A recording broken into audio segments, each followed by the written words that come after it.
Ta vốn là thức hoàng tử Đại Chu, mẫu phi của ta được phụ hoàng vô cùng sủng ái, nhưng ta biết, hậu cũng 3000 giai lệ, ai biết đến ngày mai, người nào đắc sủng, người nào phôi phai. Hoàng tử còn nhỏ, đều là dựa vào mẫu phi được sủng ái mà địa vị cũng cao quý hơn nhiều, nhưng một khi mẫu phi thất sủng, thì đến tên nô tài cũng không bằng. Thế nên ta ra sức học tập, trước mặt phụ hoàng luôn biểu hiện xuất sắc vô cùng, phụ hoàng rất hài lòng về ta, còn chỉ dạy nhiều điều. Đứa trẻ nào cũng vậy, một lòng muốn giành lấy sự yêu thương của mẹ cha, ta đâu có ngờ. Đức phi nương nương tuy thân phận cao quý, lại có mẫu tộc là Trương Thái Sư quyền thế trên triều, nhưng tứ hoàng tử con trai bà ta suốt ngày lêu lỏng, mấy lần thất thố trước mặt phụ hoàng. Tham vọng bà ta quá lớn, muốn con mình làm vua, cho nên lần lượt hãm hại những hoàng tử khác. Rồi cũng đến lượt ta, ngày đó là lễ Vu Lan, trong cung tổ chức hội thả đèn lồng. Đến đó chữ cung đột nhiên bốc cháy, ta và mẫu phi mắc kẹt bên trong không cách nào ra. Cuối cùng mẫu phi ôm lấy ta, dùng thân thể mình che chắn cho ta rồi ném ta ra cửa sổ.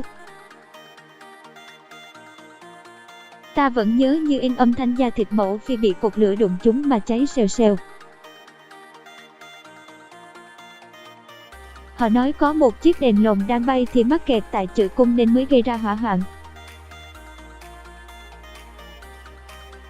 Nhưng ta biết là Đức phi. Ta bị ném ra cửa sổ, cố nén đau đớn, lợi dụng lúc mọi người chỉ chú ý đến chữ cung mà lẫn vào màn đêm, xuyên qua Ngự Hoa Viên, một đường ra khỏi ngõ môn quan rồi chạy đến cánh rừng phía sau hoàng thành. Mẫu phi nói, Hoàng Nhi, chạy đi, con phải sống. Sau đó ta gặp được sư phụ, người mang ta về Nghi Sơn, dạy ta võ công. Sư phụ nói, không có tổn thương nào là không thể chữa lành, không có bể khổ trầm luân nào là không thể kết thúc. Tất cả những điều mất đi đều sẽ trở về bên ta theo một cách khác. Đời người ngắn ngủi vô thường, đừng mãi giữ trong lòng những khổ đau.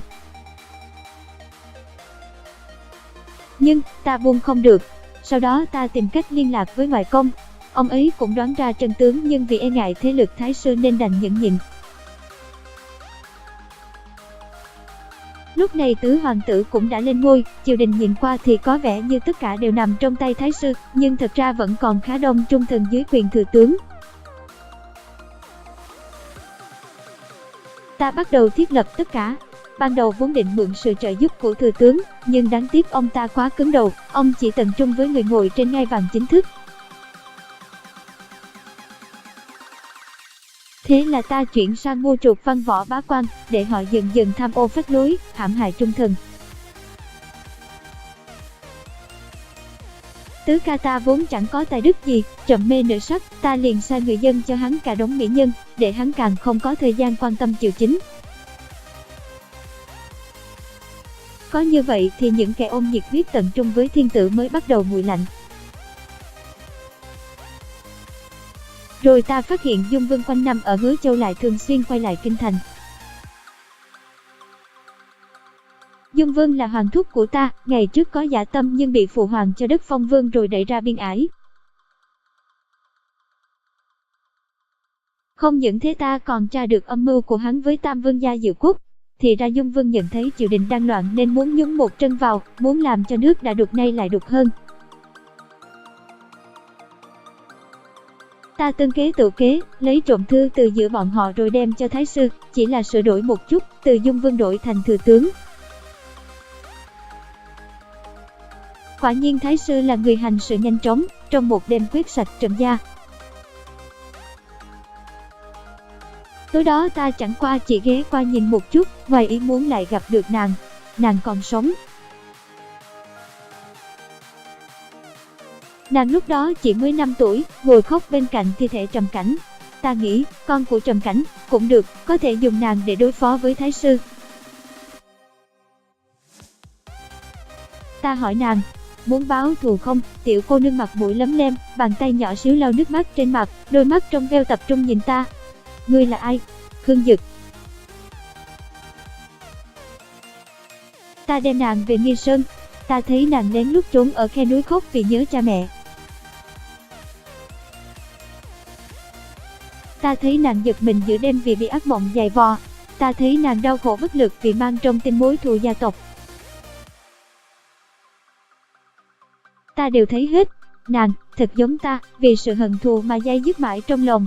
Ta nói với nàng, trải qua đau khổ mới có thể kiên cường. Từ đó ta thấy nàng thay đổi, nàng trở nên mạnh mẽ hơn, mệt không than, đau không khóc. Nàng nhỏ bé như hàng mai trước gió, yếu ớt lung lay nhưng không gục ngã đầu hàng. Rồi ta giao cho nàng nhiệm vụ đầu tiên, giết tuần phủ Chi Châu Tà Chính. Đêm đó ta thấy nàng ngồi dưới trăng, nhìn bàn tay chính mình, thơ thẩn. Nhưng nàng không bao giờ từ chối nhiệm vụ ta giao, nàng luôn nói, được.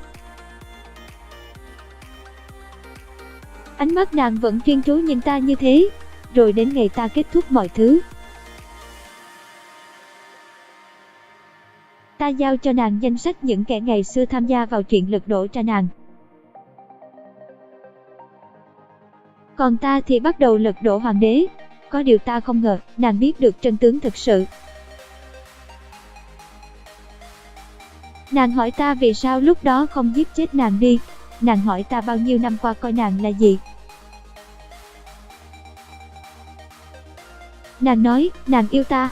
Nàng nói, nàng hối hận vì yêu ta. Thời khắc nàng ngã xuống, ta nghe thấy trong lòng mình có gì đó, vỡ tan. Ta khóc. Ta vốn là người không thích nói nhiều, lại càng không thích giải bày tình cảm. Ta hành sự thà chậm chứ không ẩu, lại càng không làm những chuyện mình không nắm chắc. Ta mưu tính 10 năm, lại tính không ra, ta yêu nàng. Nàng dùng 10 năm bên ta, đổi lại ta cả đời cô độc. Người bắt đầu trước là nàng, nhưng người không thể quên lại là ta. Thật tiếc kiếp này chúng ta vô duyên. Nhưng nàng nói, Khương Dực, nếu có kiếp sau, ta tuyệt đối không mong gặp lại chàng nữa.